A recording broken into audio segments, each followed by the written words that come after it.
안녕하세요. 오늘 만두 이야기는 2024년 교섭의 쟁점을 살펴보겠습니다. 우리가 다수 노조를 차지하는 만두 노조에 대해서 비판적 입장을 갖고 있습니다. 그것은 만두 전 직원에게 가장 큰 영향을 미치는 조직이기 때문이죠. 전사노사협의회는 물론이고 산업안전보건위원회 그리고 전사고용안정위원회 교섭 및 일상 활동에서 독점적 지위를 차지하면서 사측과 상대합니다. 그런데도 불구하고 비판받고 싶지 않다는 태도는 권위적 발상에 불과합니다.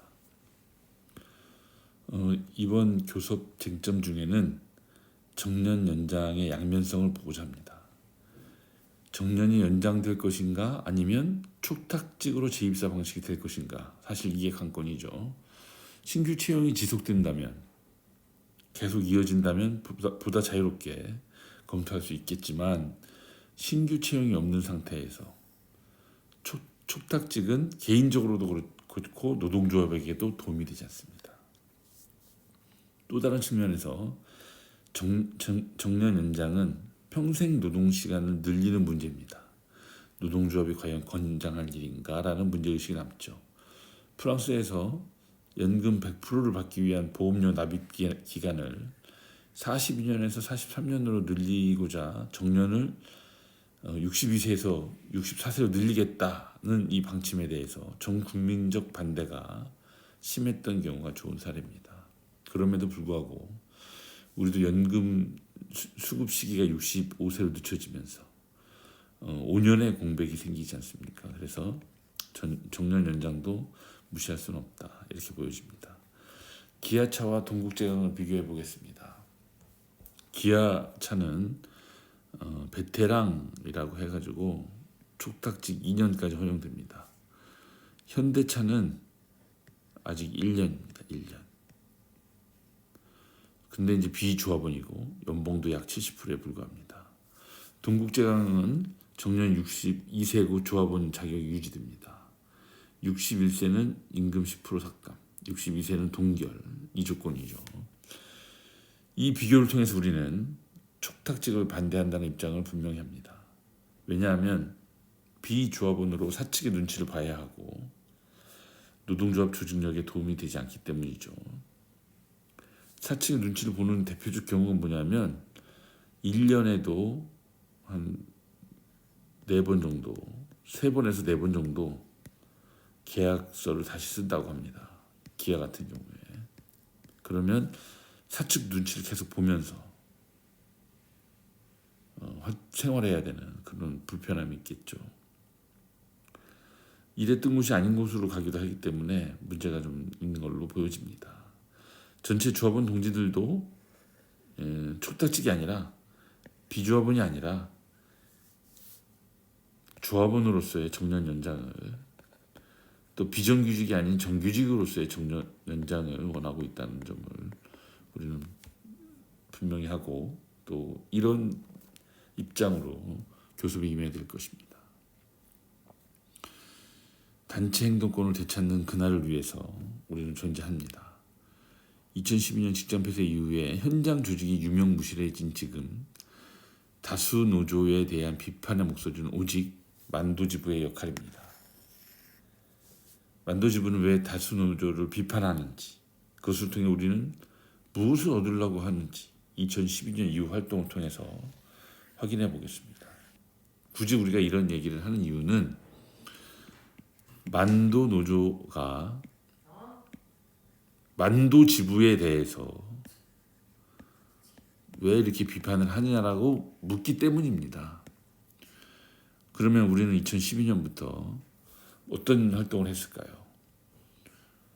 2012년 사측은 만두지부에 대한 직장 폐쇄를 단행했습니다.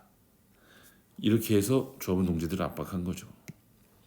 만두지부는 괴멸적 타격을 받았고 소수 노조로 전락했습니다. 연이은 경력금 차별로 비대위 동지들의 헌신적인 활동에도 불구하고 조합원 동지들은 만두지부로 돌아오지 못했죠.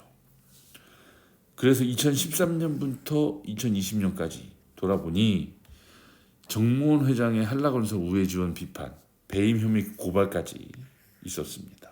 그리고 지주회사를 통한 기업 지배력 강화 및 상표권 수수료 비판을 끊임없이 진행해 왔고요.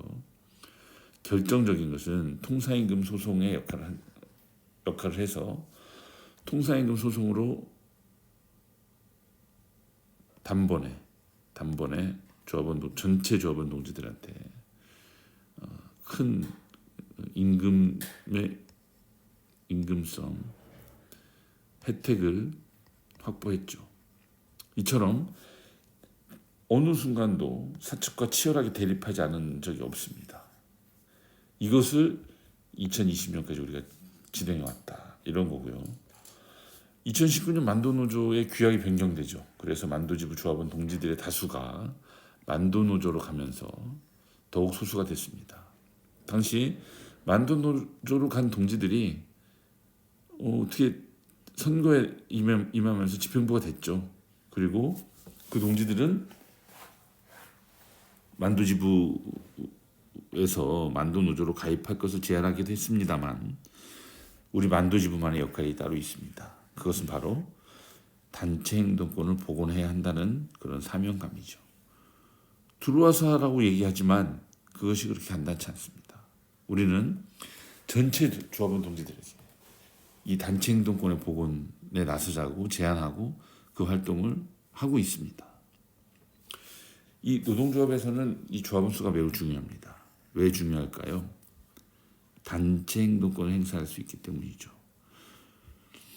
노동조합에서 수가 중요하고 다수가 되어야 하는 이유는 강력한 단체 행동권을 구사하기 위함입니다.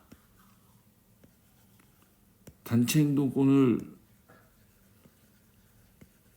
사용하지 않을 거라면 다수여야 될 이유는 없죠.